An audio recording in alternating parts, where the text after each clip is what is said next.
ऑनरियम है उसको बढ़ाया जाए, यही मेरा प्रार्थना है। आंगनबाड़ी वर्कर का, आया का वर्कर का, आशा का वर्कर को ऑनरियम बढ़ाया जाए, ये भी हमें की मांग है। अंडमान निकोबार द्वीप समूह में मोदी गवर्नमेंट का समायकाल में 17 में 1/3 हुआ था। हर डिपार्टमेंट में उनको परमानेंट किया जाए, ये हमारा मांग है। अंडमान निकोबार द्वीप समूह में डीएपी यूरिया किसान को दिया जाए, ये नहीं मिलता है, ब्लैक में खरीदना पड़ता है। अंडमान निकोबार द्वीप समूह में पीएमजीएसवाई में बहुत सा काम अंडमान निकोबार में हुआ। सीआरएफ फंड हम लोग को मिला, बहुत सा काम हम लोग ने किया। मोदी का 100 करोड़ एसएफसी फंड हम लोग को मिला, बट अंडमान निकोबार में ग्रामीण अवस्था रास्ता बहुत ही बुरा है, म्यूनिसिपल काउंसिल में रोड बुरा है। इस कारण से आपसे अनुरोध है, हमें उस रुपया दे, ये मेरे प्रार्थना है। एक समस्या लैंड कन्वर्सन का है, ब्रिटिश करण आदमी चलता है। अंडमान का मालिक हम नहीं है, लेफ्टिनेंट गवर्नर है। अंडमान डोमिसाइल लॉ मुताबिक अंडमान निकोबार को मालिकाना हमको हक दिया जाए, ये कानून काइंडली पास करें। पीआरआई म्यूनिसिपल काउंसिल है, कोई पावर नहीं, संविधान का पावर यहां छीन लिया गया। ऑफिसर का पावर चल रहा है, रुपया देगा मामूली, वो काम नहीं कर सकता है। पीआरआई को पूर्ण पावर और अधिक पैसा दिया जाए, ताकि 5 साल लगातार काम करके सरकार मोदी का सपना पूरा करे। अंडमान निकोबार में खास करके railway exam, defence exam Andaman Nicobar में कराए, ये मेरा आपसे अनुरोध प्रार्थना है। अंडमान निकोबार सैनिक school best place Andaman Nicobar Diglipur में हम चिंतन भी किया था। अनुरोध करूंगा सैनिक स्कूल अंडमान निकोबार डिगलीपुर द्वीप में हो, यह हमारा अनुरोध है। खास करके आगे छोड़ के हमारा साथ में टीडीपी पार्टी का मदन नायडू जी भी है, एलजी पार्टी का आदमी भी है, जेडीयू पार्टी के भी आदमी लोग हैं। उन साथ में हम लोग का काम से नाता बहुत पुराना है। अंडमान में और बहुत समस्या है, खास करके बहुत समस्या अंडमान द्वीप समूह में है।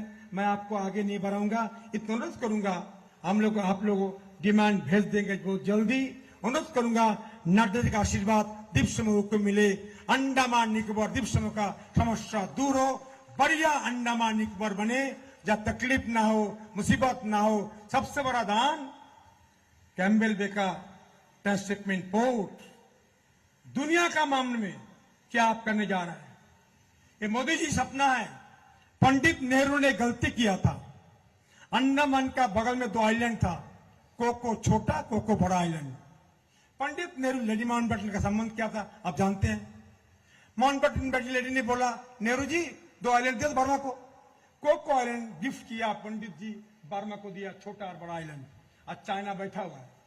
देखते हुए भारत सरकार आपका निर्देश में जो डिफेंस में व्यवस्था किया, वो बोलने लायक नहीं है। सब लोग बोलते हैं डिफेंस तो है तो मोदी जी है, डिफेंस है नड्डा जी है। ये आपने काम किया, उसका बड़ा प्रोग्राम चल रहा है। खास करके सुपारी का दाम हमें कम मिलता है, इसे काइन जेवर देख लेना। अमित शाह जी 104 रुपया कोपरा का दाम दिया, वो नहीं मिलता है। न फिर डायरेक्ट परचेस करे तो कोपरा का दाम किसान लोग को मिले, ये हमारा भी थोड़ा अनुरोध है। खास करके आगे नहीं बढ़ाऊंगा। निकोबार द्वीप में आज भी पीने का पानी नहीं है। अजय चावड़ा आइलैंड निकोबार द्वीप में पीने का पानी नहीं है। तेरसा में पीने का पानी नहीं है। डेरिक में लाइट 2 घंटा, निकोबार में लाइट चलता है। निकोबार ग्रुप आइलैंड्स में, कामोटा ग्रुप आइलैंड्स में से पीने का पानी नहीं है। लाइट 2 घंटा, लाइट 3 घंटा। उम्मीद करूंगा 24 आवर्स पानी, 24 आवर्स लाइट सब निकोबार द्वीप समूह को अंडमान को मिले। हमारा पीने का पानी के बारे में, पावर के बारे में बहुत कुछ काम करना पड़ेगा। इससे अनुरोध करूंगा, आगे नहीं बढ़ाऊंगा। आपका आशीर्वाद हम सब लोग के ऊपर रहे, हमें दे, यही प्रार्थना है। जय हिंद। बहुत बहुत धन्यवाद। हमारे प्रत्याशी जो आज लोगों ने इतना प्यार दिया उनको, उनके लिए आप सबको और फिर एक बार मोदी सरकार इसके साथ चलना है और हम सबको यहाँ परचम लहराना है। अब मैं आपके सामने हमारे राष्ट्रीय अध्यक्ष, जिनके बारे में उनकी नेकियों का क्या बखान करूं, क्योंकि शब्द ही नहीं है कि उनकी गरिमा बयान करूं। पटना में जन्म, शिमला में लॉयर बने, 1975 में जेपी आंदोलन से शुरुआत की, बिलासपुर में विधायक बने, उत्कृष्ट विधायक का सम्मान पाया, राजनीति में एवीवीपी के अध्यक्ष और भारतीय जनता युवा मोर्चा की अध्यक्षता से शुरू की। आज वो राष्ट्रीय अध्यक्ष हैं। उनके कंधे में ये बोझ है कि हर घर में एक कार्यकर्ता निर्माण करना है उन्हें। आज उन्होंने करोड़ों करोड़ों ऐसे कार्यकर्ताओं को उन्होंने अपने अंदर प्रशिक्षण दिया और अपने अंदर उनकी उत्साह बढ़ाई कि आज ये हुजूम जो हम देख रहे हैं वो सिर्फ आपके लिए है, क्योंकि यहाँ पे आप पधारे हो और हमारे दीप समूह के सारे जो यहाँ पे बैठे हुए हैं वो कार्यकर्ता और आप हमारे जो समर्थक हैं वो आपसे सुनने के लिए ललायित हो रहे हैं, आपसे प्रेरणा देने के लिए, आपसे प्रेरणा लेने के लिए वो ललायित हो रहे हैं। आपको मैं अनुरोध करती हूं कि आप हम सबका मार्गदर्शन करें। फिर एक बार मोदी सरकार, फिर एक बार, अब की बार नड्डा जी आगे बढ़ो, नड्डा जी आगे बढ़ो। Thank you.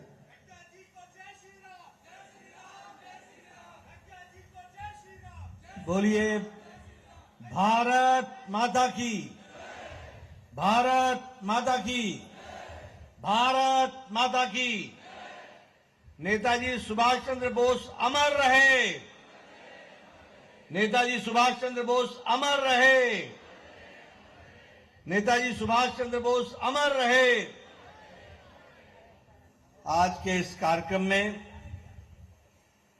हमारे बहुत ही प्रिय प्रत्याशी, मेरे बड़े भाई, जिनके साथ मुझे संसद में भी काम करने का मौका मिला, ऐसे हमारे विष्णुपद राय जी, हमारे प्रदेश के अध्यक्ष श्री अजय बैरागी जी, हमारे चुनाव के सहप्रभारी और मेरे वरिष्ठ साथी जिनके साथ मैं युवा काल से काम कर रहा हूं, ऐसे हमारे रघुनाथ कुलकर्णी जी,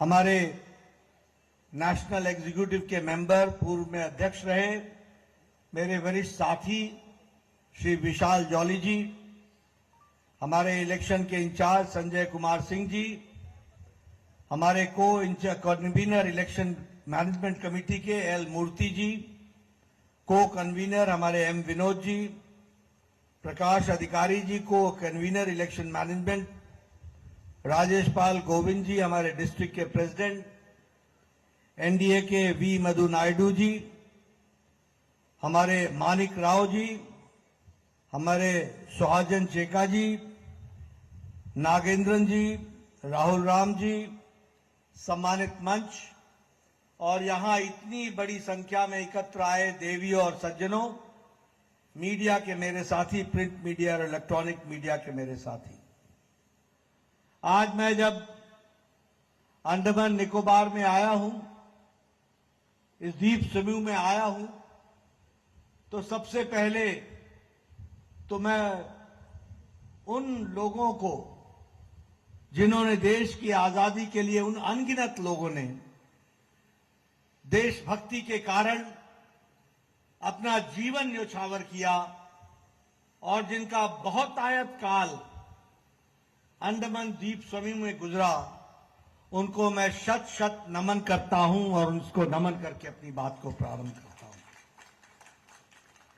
ये वही पुण्य भूमि है जहां नेताजी सुभाष चंद्र बोस जी ने 30 दिसंबर 1943 को आजादी का उद्घोष किया था और यहां पर आजादी का झंडा फहराया था।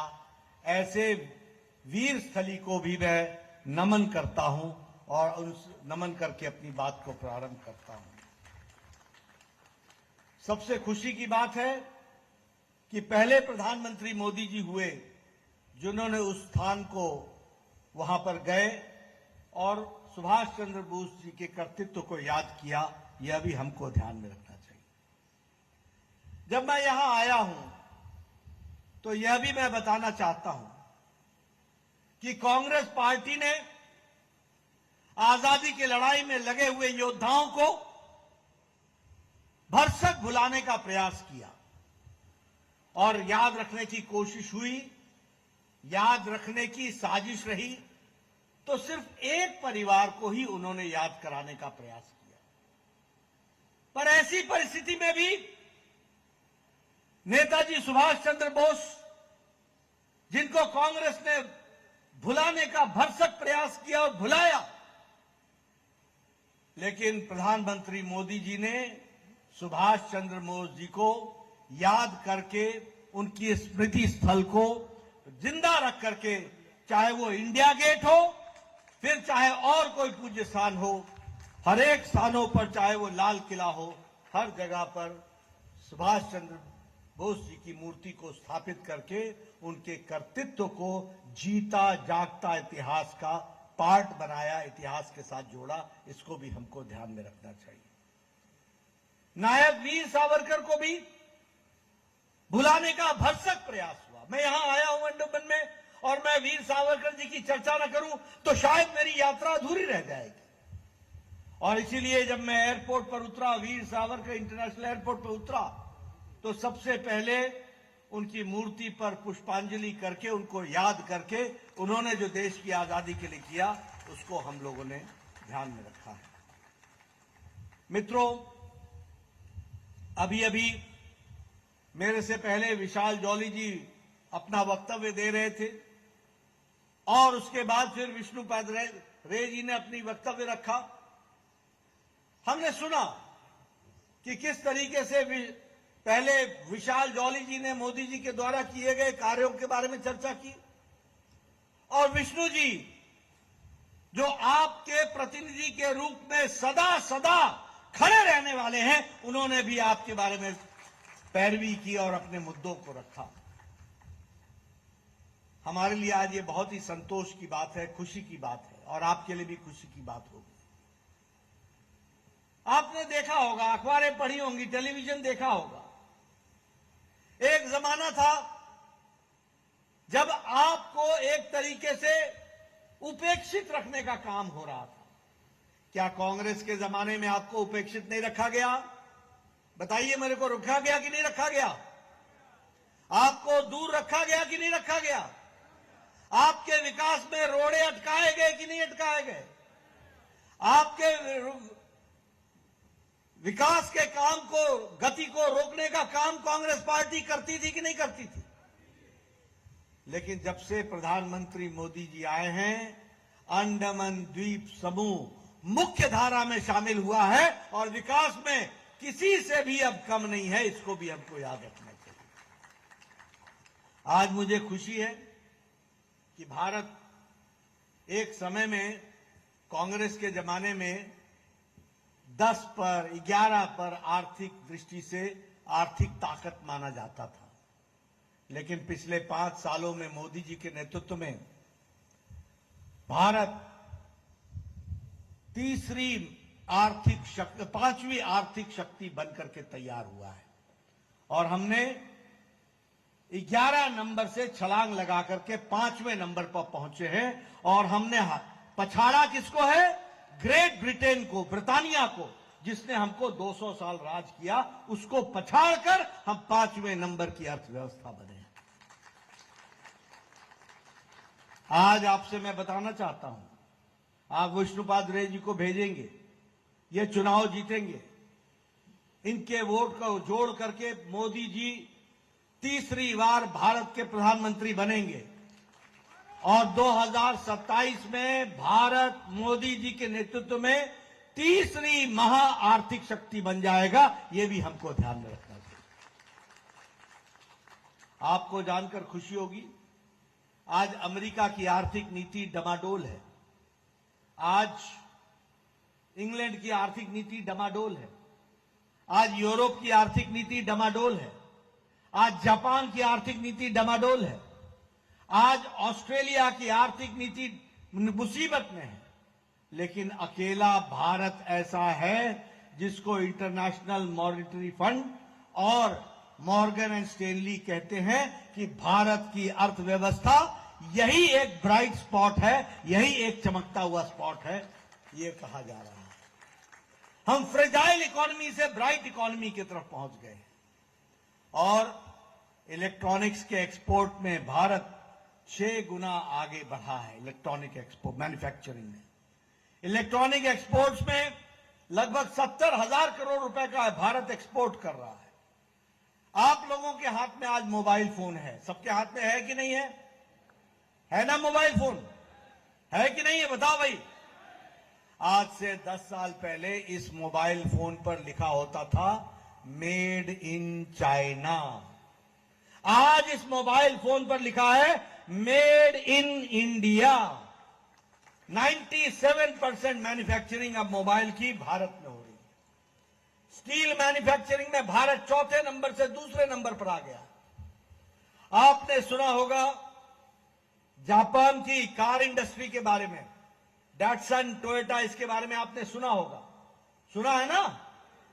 आज भारत जापान को पछाड़ करके ऑटोमोबाइल मार्केट में तीसरे नंबर का ऑटोमोबाइल मार्केट दुनिया में बन गया, तीसरे नंबर का।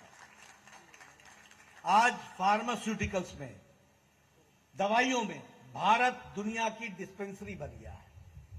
और जब मैं भारत की डिस्पेंसरी बोलता हूं तो आपको ध्यान में रखना चाहिए कि भारत की डिस्पेंसरी बोलने का मतलब यह है कि सबसे सस्ती दवा और सबसे असरदार दवा अगर कोई बना रहा है तो भारत बना रहा है। और भारत का एक्सपोर्ट, भारत का निर्यात 138% बढ़ गया है। हमारा पेट्रोकेमिकल्स, इसकी थाथी दुनिया में बोल रही है और आज 106% हमारा पेट्रोकेमिकल्स बढ़ गया है। वो भी हमको ध्यान में रखना चाहिए। अभी विष्णुपाद जी ने बहुत सी डिमांड हमारे सामने रखी है। मुझे ज्यादा उन डिमांडों की चिंता ये इसलिए नहीं है कि आपने बस एक बार विष्णुपाद रे को जिता देना, इसके बाद कोई और वकील की जरूरत नहीं होगी, ये अकेले आपकी डिमांड सारी पूरी कर देंगे। मुझे मालूम है ना, मैं स्वास्थ्य मंत्री था, पहले ये मेरे को घर में पकड़ते थे, फिर मैं बोलता था हो गया बाबा, हो गया दादा, काम कर देगा कर देगा कर देगा। ये दोपहर को मेरे ऑफिस में आ जाते थे। मैं बोलता था दादा सवेरे तो बोला था, बोला एकटा बात छूट गया, एकटा बात छूट गया, फिर एकटा बात बोलना। फिर शाम को जब मैं घर पहुंचता था तो फिर दादा हाजिर। हम बोले दादा अब क्या हो गया? बोला वो काम के साथ एक और मन में काम आ गया, उसको भी नोट कर लो, वो भी कर देना। इसलिए मुझे काम की चिंता नहीं है, एक बार दादा को भेज दो, फिर पूरे 5 साल काम की बौछार ये अपने आप पूरा करेंगे, इस बात का मुझे पूरा विश्वास है। मित्रों, आप बताओ, मोदी जी के नेतृत्व में गांव आगे बढ़ा कि नहीं बढ़ा? आप बताइए, गरीब को ताकत मिली कि नहीं मिली? आप बताइए, किसान को ताकत मिली कि नहीं मिली? आप बताइए, युवाओं के अरमानों को पंख लगा कि नहीं लगा? आप बताइए, किसानों की चिंता हुई कि नहीं हुई? गांव, गरीब, वंचित, पीड़ित, शोषित, दलित, महिला, युवा, सबको अगर ताकत दी है तो मोदी जी ने ही ताकत दी है, उसको हमको याद रखना चाहिए। और जब मैं ये बोल रहा हूं तो आपको बताना चाहता हूं, आपको जानकर खुशी होगी, आज 11 करोड़ 78 लाख किसानों को हर साल मोदी जी 6,000 रुपए हर 4 महीने पर 2-2 हजार रुपए उसके बैंक के खाते में सीधा भेजते हैं और लगभग 2.5 लाख करोड़ रुपए किसानों के खाते में डाल दिया गया है। और मुझे खुशी है कि अंडमान भी पीछे नहीं है। 16,000 किसान अंडमान द्वीप समूह के हैं जिनके खाते में 6,000 रुपए साल का डाला जा रहा है, उसको भी हमको याद रखना चाहिए। उज्ज्वला गैस कनेक्शन, हमारी बहनें बताइए, पहले लकड़ी के चूल्हे पर खाना बनाती थी कि नहीं बनाती थी? केरोसिन ऑयल पर खाना बनता था कि नहीं बनता था? बताइए, स्टोव पे खाना बनता था कि नहीं बनता था? आज लगभग 10 करोड़ बहनों को गैस का कनेक्शन दिया गया और उसमें से 13,000 कनेक्शन अंडमान द्वीप समूह में बहनों को सशक्तिकरण के लिए दिया गया। आप बताइए, जल जीवन मिशन लगभग 11 करोड़ घरों को जल के नल, हर घर नल जोड़ा गया। और मुझे खुशी है कि अंडमान द्वीप समूह में भी 33,000 बहनों को हर घर नल, हर घर जल से जोड़ा गया है। यह भी आपको याद रखना चाहिए। और इसीलिए गांव की तस्वीर बदली है। मैं अभी इससे पहले सिक्किम में था, कल मैं अरुणाचल में था। मैंने सिक्किम में लोगों को बताया, मैं आपको भी बताना चाहता हूं। जब मैं 1993 में, जैसा कि बहन बता रही थी कि मैं विधायक था, तो मैं 1993 में लीडर ऑफ ऑपोजिशन विधायक था। और 1993 में मेरा ब्लॉक का डेवलपमेंट ऑफिसर, बीडीओ जिसको बोलते हैं, पता नहीं यहां क्या बोलते होंगे, बीडीओ बोलते हैं। तो मेरा बीडीओ आता था और मुझे बोलता था, नड्डा साहब आपके यहां चाय पीने आऊंगा। मैंने कहा आओ भाई, चाय भी पियो, नाश्ता भी करो। बोला आपको खुशखबरी सुनानी है। मैंने कहा सुनाओ। तो क्या खुशखबरी है? खुशखबरी यह है कि इस साल आपको इंदिरा आवास योजना में एक पंचायत में 2 घर मिले हैं। अब बताइए किसको दें?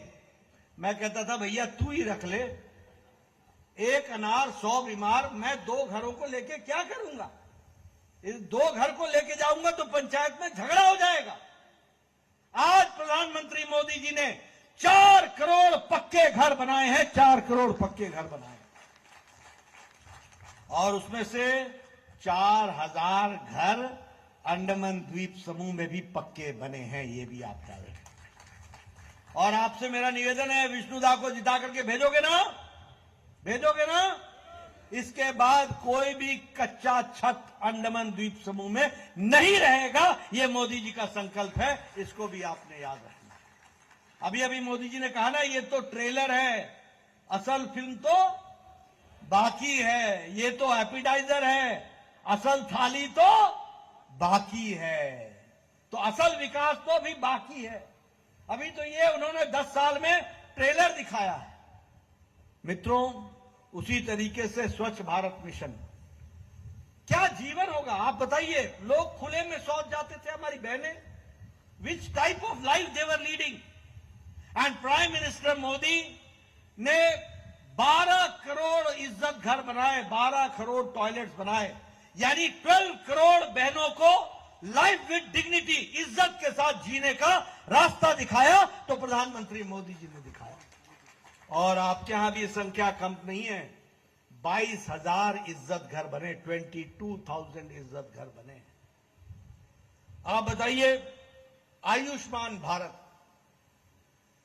विष्णु जी को याद होगा, मैं स्वास्थ्य मंत्री था, मोदी जी ने कहा कि कुछ बड़ा काम करो।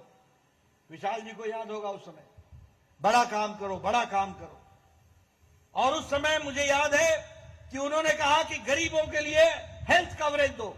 आज दुनिया में यूनिवर्सल हेल्थ कवरेज की बात हो रही है, मोदी जी ने हमको आदेश दिया। और मुझे याद है कि आयुष्मान भारत, ये विष्णुपाद रे मेरे पास आया करते थे, नड्डा जी स्वास्थ्य मंत्री भारत सरकार, इसका ऑपरेशन होना है, बाईपास होना है, इसका बाईपास होना है, इसको स्टेंट लगना है, इसका किडनी का ऑपरेशन होना है, इसका 1.5 लाख का खर्चा है, इसका 2 लाख का खर्चा है, इसका 2.5 लाख का खर्चा है, इसका 4 लाख का खर्चा है। कृपया अनुदान देने की अनुशंसा करिए। ये गरीब है, ये पैसा नहीं दे सकता। ऐसे गरीब लोगों की स्थिति थी। मोदी जी ने कहा कुछ बड़ा करना है। आपको जानकर खुशी होगी, आयुष्मान भारत में 55 करोड़ लोग, 12 करोड़ 74 लाख परिवार, गरीब परिवार। कौन है ये 55 करोड़ लोग? रेड़ी वाला, फेड़ी वाला, रिक्शा वाला, ठेला वाला, सब्जी वाला, चाय का दुकानदार, उसी तरीके से बस का ड्राइवर, बस का क्लीनर, ट्रक का ड्राइवर, ट्रक का cleaner, lift man, taxi driver, बाल काटने वाला बार्बर, ठेला ढोने वाला साधारण आदमी, लिफ्ट मैन, रैग पिकर, जो गरीब लोग प्लास्टिक इकट्ठा करते हैं कूड़ेदान से, ऐसे गरीब लोगों को 55 करोड़ लोगों को प्रधानमंत्री मोदी जी ने भारत की 40% आबादी को 5 लाख रुपए सालाना गंभीर बीमारी से लड़ने का उनको हेल्थ कवर दिया, 5 लाख रुपए का। और आज 11,500 परिवार आपके अंडमान द्वीप समूह के हैं जो आयुष्मान भारत से जुड़े हैं, उसको भी हमको ध्यान में रखना चाहिए। इसलिए विकास की दृष्टि से गांव, गरीब, वंचित, पीड़ित, शोषित, दलित, महिला, युवा, आदिवासी सबकी चिंता की है तो नरेंद्र मोदी जी ने चिंता की है। और ये समय है आपका कि आप 19 तारीख को विष्णुपाद रे जी के माध्यम से मोदी जी की चिंता करो। अगले 5 साल में वो आपकी चिंता करेंगे और देश को आगे बढ़ाएंगे। ये आपको ध्यान में रखना चाहिए।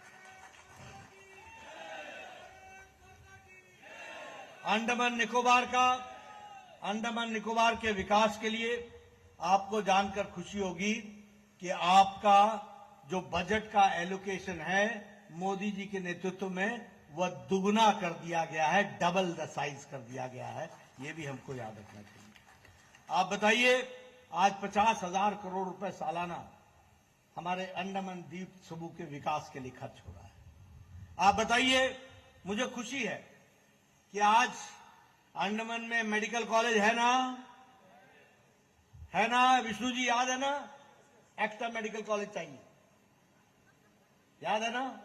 तो आज आपको मेडिकल कॉलेज मिला हुआ है। उसी तरीके से अंडमान निकोबार को लॉ कॉलेज मिला है और 2016 में लॉ कॉलेज मिला। और उसी तरीके से Andaman Nicobar islands institute of medical sciences, इसका भी इस्टेब्लिशमेंट कर रहे हैं।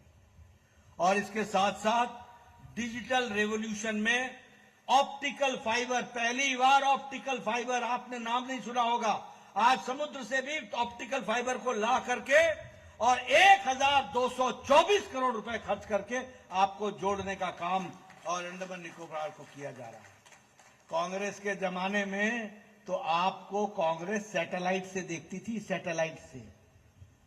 सैटेलाइट का जमाना था, कोई इंटरनेट की व्यवस्था और कोई वो नहीं था। और मुझे खुशी है कि जब विष्णुपाद रे थे तभी आपके यहां BSNL का टावर लगा था और तभी मोबाइल आपके हाथ में आया था। ये भी आपको याद रखना चाहिए।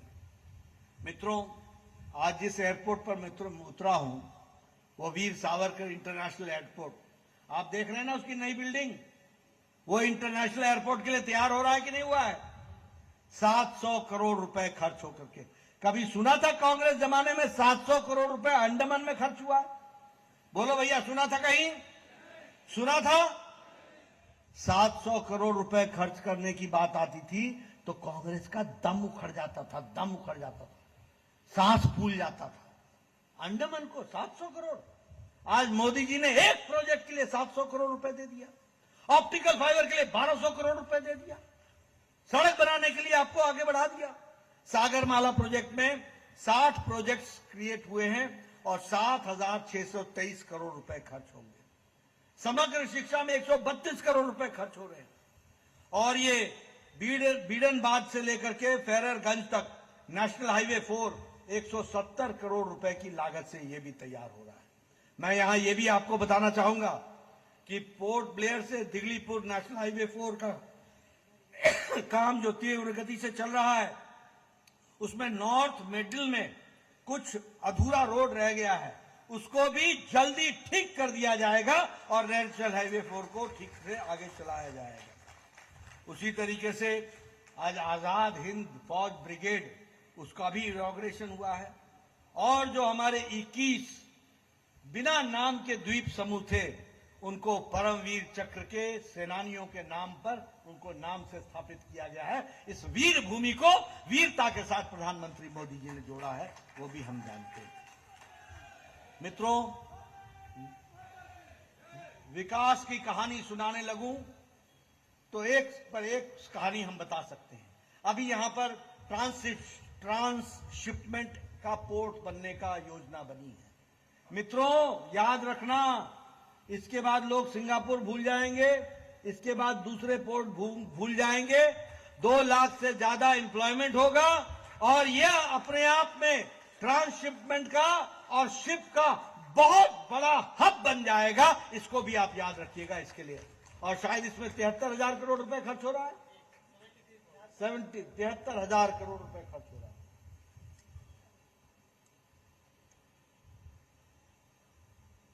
और ये छता बाम्बू फ्लैट ब्रिज ये 1900 मीटर का है। ये भी, इसका भी काम पूरा का पूरा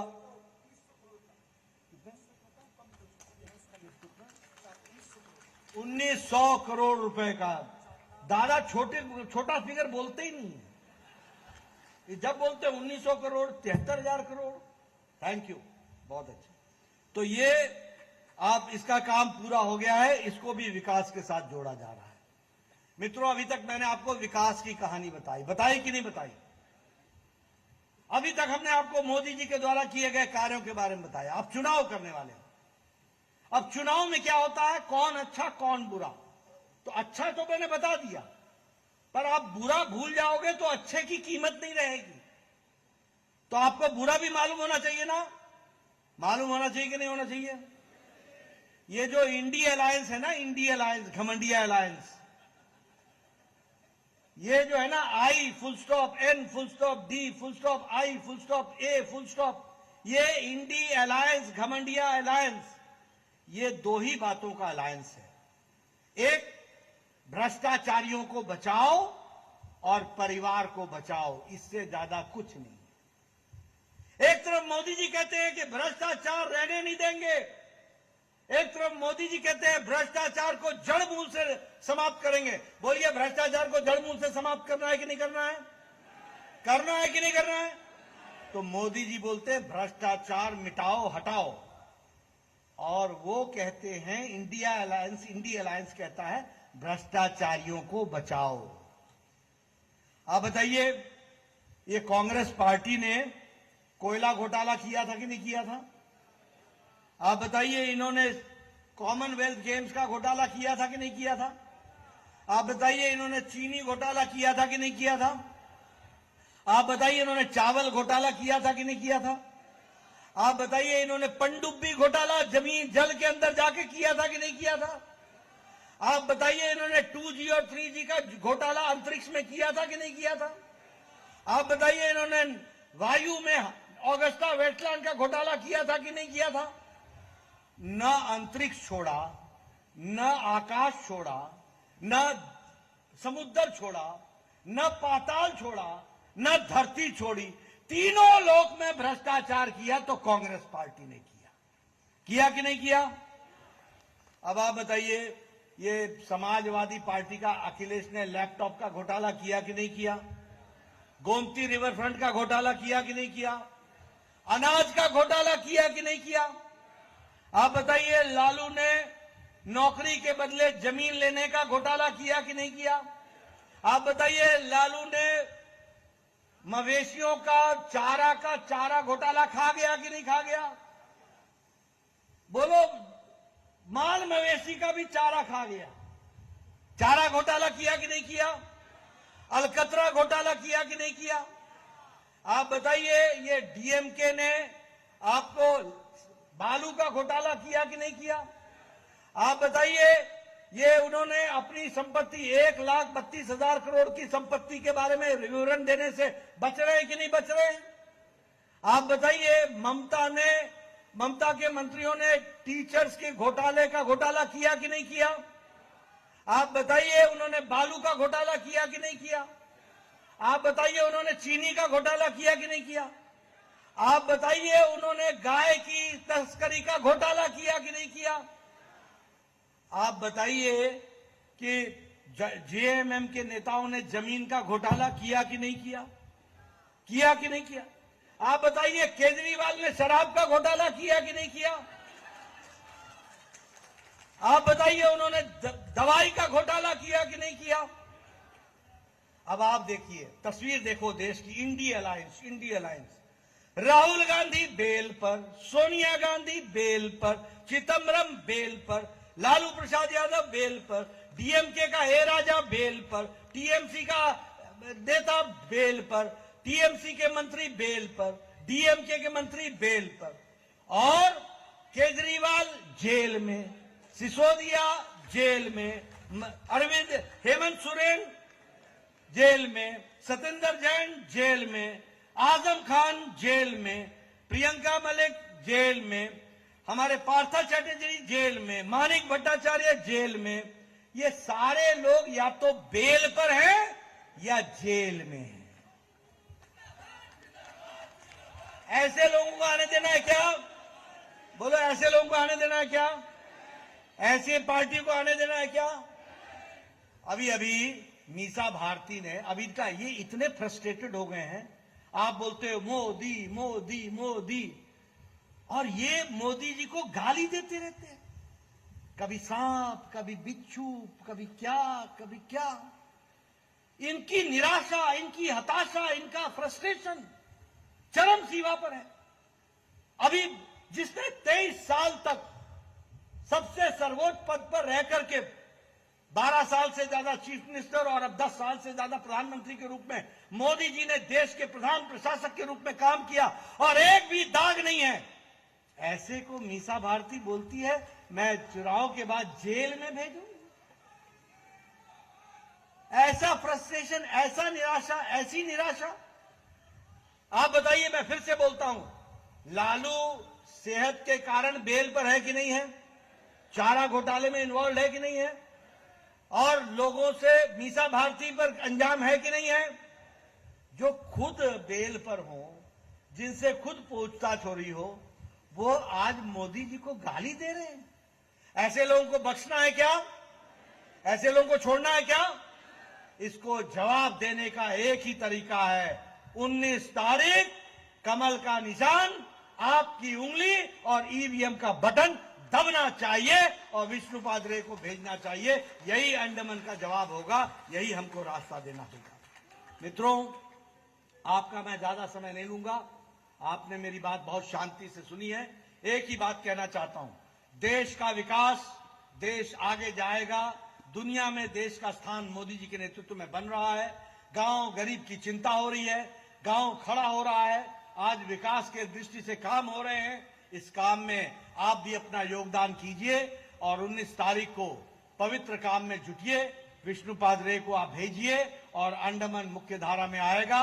और विष्णुदा से मैं कहूंगा, चुनाव के बाद मुझे फिर से बुलाना, मैं जरूर आऊंगा, आप लोगों से और मिलूंगा, आपके गांव तक जाने की कोशिश करूंगा। आपने मेरी बात सुनी, आपका बहुत बहुत धन्यवाद। जय भारत, जय अंडमान।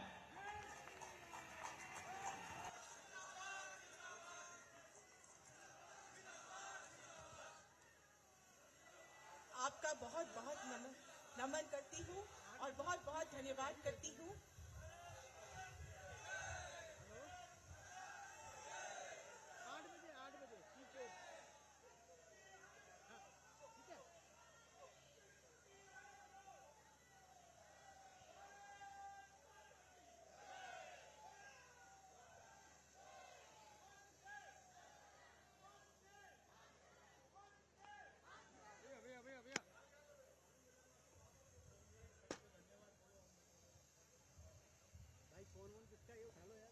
यहाँ आए हुए सारे कार्यकर्ता और समर्थकों को मैं बहुत बहुत धन्यवाद करती हूँ। आगे जलपान का अब यहाँ पे प्रबंध किया गया है, जरूर खा के जाइएगा। और